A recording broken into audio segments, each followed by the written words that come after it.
Hey there, welcome back to our channel. Today, we have an exciting tutorial for all the WhatsApp group admins out there.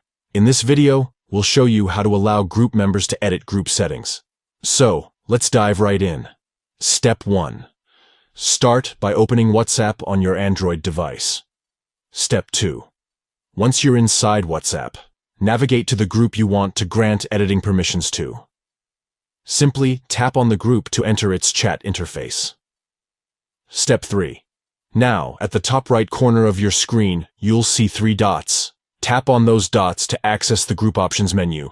Step 4. From the menu, select Group Info. This will take you to the group's information page. Step 5.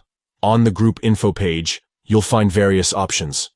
Look for Group Permissions and tap on it. Step 6. Finally, you'll see the Edit Group Setting option.